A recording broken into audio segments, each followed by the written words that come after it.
Olá, meu amigo e amiga. Até a Copa do Mundo terminar, nós veremos nos grandes veículos de comunicação uma prevalência dos assuntos relacionados à Copa do Mundo. Depois a gente entra nos noticiários das coisas que acontecem no nosso país.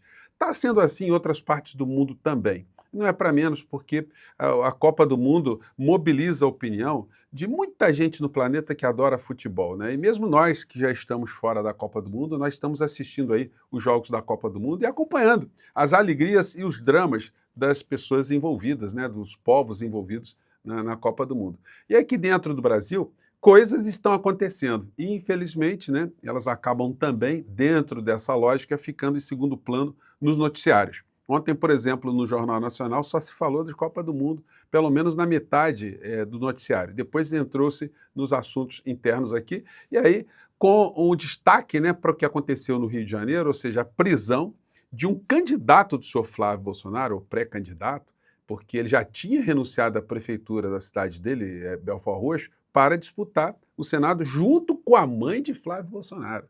Ele foi preso ontem e não foi solto. Até o momento que eu estou falando aqui com vocês, ele está muito encalacrado, porque ele estava no bojo de uma investigação de assuntos relacionados a crimes de uma Orcrim, ele funcionando ali como braço político, e acabou por ser preso não em razão dessa investigação, mas em razão do flagrante de ter no carro dele um fuzil raspado, um fuzil ilegal, numa situação absolutamente ilegal, né? Pois bem, o Flávio Bolsonaro, que até outro dia estava jurando fidelidade, entusiasmado, convidando, conclamando o povo carioca a colocar suas energias no senhor Márcio Canela, esse é o nome do preso, né? Simplesmente está fingindo que não conhece mais a criatura. Mas não é só isso, não. Além do senhor Márcio Canela, outras pessoas envolvidas com o crime, segundo a Polícia Federal, e as apreensões foram cinematográficas, né? O que a gente viu de grana apreendida de arma, foi um negócio impressionante, né? Nem um pio do senhor Flávio Bolsonaro, e isso faz também com que muita gente na imprensa também não questione o senhor Flávio Bolsonaro, nem está perguntando nada. Inclusive aqui no campo progressista, né? A gente tinha que martelar em cima disso para expor qual é a trajetória e o propósito político desse criminoso, o senhor Flávio Bolsonaro, assim entendido pelo Ministério Público do Estado do Rio de Janeiro. Eu vou atualizar com vocês o que está acontecendo e uma coisa muito positiva que aconteceu agora, tá? Mais uma pesquisa da Datafolha que mirou o que traz dados da eleição presidencial no estado de São Paulo, mas ela tem informações ali muito interessantes. Eu vou abordá-las com vocês aqui, mas é sempre fundamental, antes de mais nada, convidar você que chegou agora ao nosso portal e não nos conhecia, para que, em primeiro lugar, você dê o clique e venha se somar aqui a todas as pessoas que já estão aqui conosco. Você que é muito bem-vindo, muito bem-vinda. Compartilhe os nossos vídeos, dê seu joinha, enfim, participe do nosso chat, que eu sempre abro meia hora antes de entrar no ar aqui junto com vocês. E vamos seguir em frente. No primeiro comentário aqui do nosso portal sempre tem informações fundamentais do nosso clube de membros, do nosso canal de cortes, de um abaixo-assinado muito importante que está crescendo a cada instante e também de uma vaquinha para você que quer ajudar cada vez mais pessoas a irem para o Congresso Nacional para enfrentar essa gente insana, essa gente criminosa e bandida, né? Isso aqui também é fundamental, tá bom? Vamos seguir em frente, então. Gente, começando aqui com essa história aqui, né? O presidente Lula, depois que há proibição de quem esteja em exercício em cargos, né, do Executivo de participarem de cerimônias, de inaugurações e entregas, enfim, a agenda do presidente da República vai ficar mais burocratizada, vai ficar para encontros institucionais. No entanto, há uma perspectiva de que, terminado o horário de trabalho, ele possa, à noite, ou após esse período, né, dar entrevistas e participar de reuniões para falar sobre política de uma maneira em geral. E quando chegar no período eleitoral, então ele vai poder fazer isso com mais efetividade. Então a gente vai ter noticiários relacionados à presidência da República, e os grandes veículos já não faziam cobertura nenhuma, né? O Lula podia inaugurar o que ele fosse, podia salvar o que ele salvasse, que não aparecia absolutamente nada, só as frases de Lula, enfim. E agora, então, só se acontecer algum ato que eles possam explorar negativamente, que eles vão apresentar do presidente Lula, né? Então, esse é o cenário. Do outro lado, o criminoso, apontado pelo Ministério Público como tal, né, eu sou Flávio Bolsonaro, está se queimando completamente com as pessoas que, mesmo conservadoras, pessoas de mercado, entendem que nós estamos diante de um reles batedor de carteiras que está querendo salvar a sua própria pele. Gente, não tem um grande veículo, não tem um colunista que enxergue alguma sinceridade no ato de um criminoso, né? Muito ajuda quem não atrapalha. Esse foi o editorial do Estadão hoje. Na sequência, você viu isso aqui, ó. O que causou constrangimento durante a passagem de Flávio Bolsonaro nos Estados Unidos, segundo o economista? Gente, é porque é o seguinte, quem está preocupado com dinheiro grosso, quem estava preocupado com tarifa, os setores empresariais que mandaram representantes para lá, bom, eles não contaram com nenhum tipo de fala, nenhum tipo de ação que fosse positiva para os interesses concretos deles. Então, esses grupos gastam milhões de reais, milhões de dólares para poder ajudar a reverter essa história e chega lá um paspalho querendo tirar proveito político e só atrapalha. Por isso que o editorial do Estadão disse, né? Muito ajuda quem pouco atrapalha, né? E aí o constrangimento foi que na cerimônia, ou no ato, né, ou no encontro, que seria uma coisa protocolar, ali no órgão, para cuidar de relações comerciais, se teve lá uma enxurrada de bolsonaristas fazendo gravações, né, tentando pegar ângulos, e que não podia, que foram repreendidos muitas vezes. Então, se o propósito era gerar imagens com coisas importantes, o que se viu foi um palhaço, no pior sentido da palavra, né, tentando salvar sua própria pele e usando o nosso país, usando o interesse do povo brasileiro e de empresas para salvar sua pele e a do pai que já está na cadeia, mas ele está querendo ir junto com o pai, né? E aí o seguinte, notícias dessa tarde. Lula mantém vantagem sobre Flávio Bolsonaro no segundo turno, aponta meio ideia. Então, o Lula até melhorou um ponto em relação à pesquisa anterior e o Flávio caiu um pouquinho também em relação à pesquisa anterior. Só que agora à tarde veio outra pesquisa.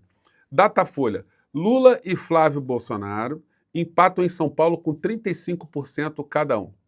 Pesquisa com eleitores de São Paulo testou cenários de primeiro e segundo turno. Foram ouvidas 1.608 pessoas entre quarta e sexta-feira, 3. Margem de erro é de 2 pontos percentuais para mais ou para menos. Bom, essa notícia, ela parece uma notícia sem muito impacto, né? Lula empatado com Bolsonaro, enfim, com Flávio Bolsonaro. Só que é o seguinte, gente, quando você vê como foi o resultado das eleições em 2022, o Lula está empatado hoje com o Flávio Bolsonaro, significa um avanço, uma evolução muito grande dos números de Lula no estado de São Paulo, que é o estado mais populoso, tem o maior número de eleitores, e é um estado que tem influência muito grande no restante da nação.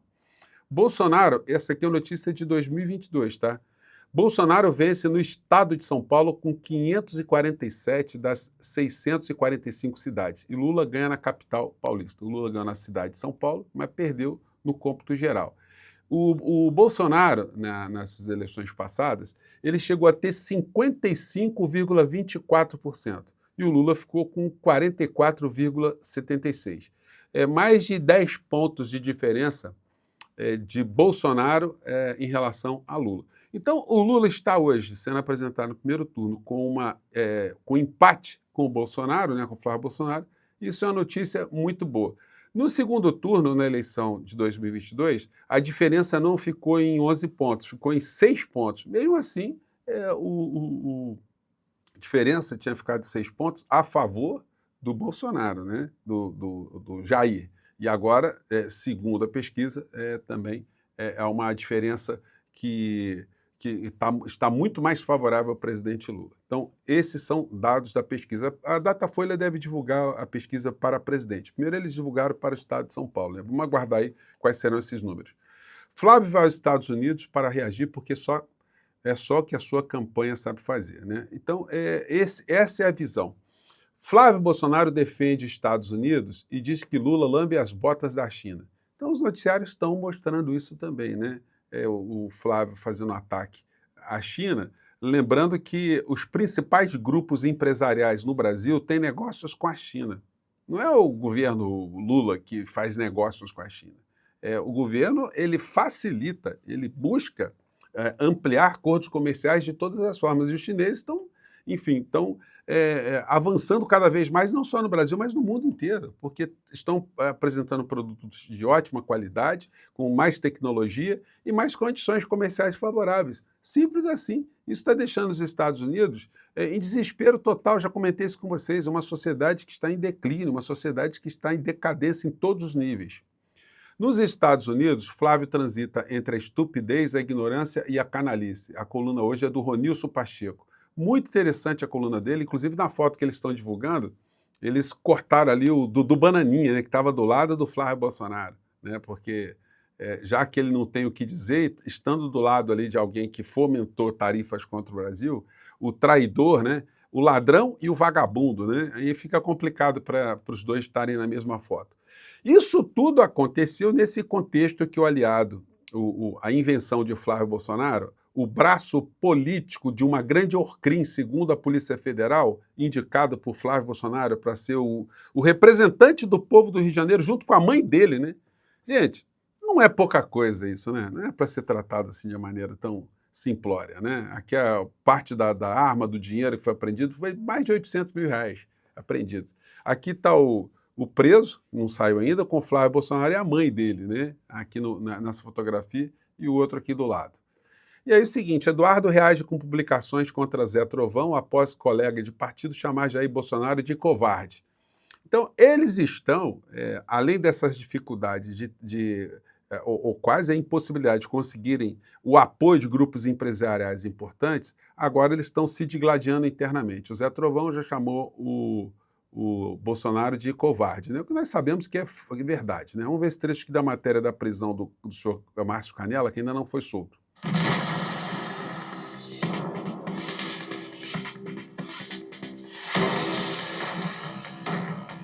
Márcio Canella foi levado para a Superintendência da Polícia Federal depois que um fuzil foi encontrado no carro dele. O ex-prefeito de Belfor Roxo, na Baixada Fluminense, foi preso por posse de arma de uso restrito. Pré-candidato ao Senado pelo União Brasil, Canella é apontado pela PF como um dos principais elos políticos do grupo investigado. Outro alvo da operação foi o delegado e ex-secretário da Polícia Civil, Marcos Amin. Então, esse é o retrato do bolsonarismo aqui, né? Já mostrei para vocês o Flávio Bolsonaro, né, dizendo Canella, meu Rio de Janeiro, estou aqui para reafirmar o nosso apoio integral 100% ao meu amigo Márcio Canella. E, gente, isso tinha que estar sendo bombardeado por todas as redes aqui no Brasil, né?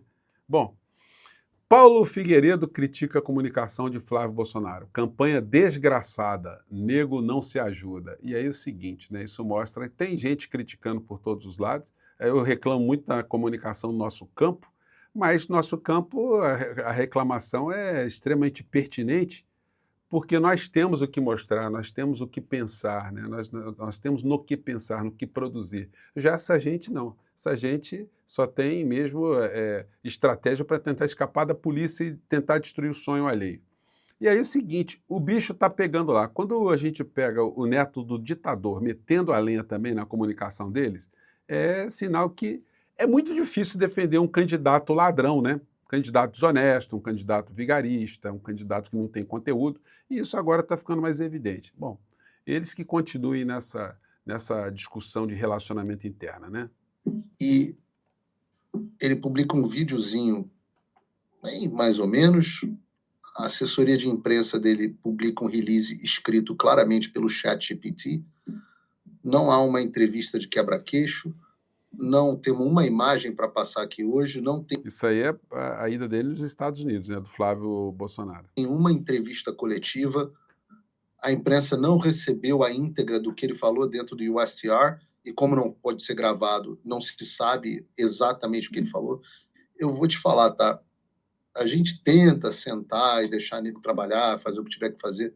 Uma puta merda, que campanha desgraçada, meu irmão. O nego não se ajuda. O nego não se ajuda, cara. O nego não se ajuda. É tão difícil assim fazer um press release? Precisa do ChatGPT? É tão difícil gravar um vídeo que tem alguma coisa, alguma substância para a imprensa? Sim, se o cara é ladrão, se o cara é desonesto, se o cara não é sincero, fica difícil, né? O cara não consegue ser um farsante o tempo todo, né? É isso, eles que continuem nessa toada aí, né? Prestando contas para você, que sempre está aqui no nosso portal e está ajudando a nossa pré-campanha aqui, olha, aqui no ranking aqui, mais pessoas chegaram, mais de 100 pessoas chegaram do nosso último papo para agora, e estamos avançando aqui, tá? Se você não sabe do que se trata, vê lá, sempre no primeiro comentário, e navegue por todas as pré-candidaturas aqui no nosso país, dê sua analisada ali, porque nós estamos muito bem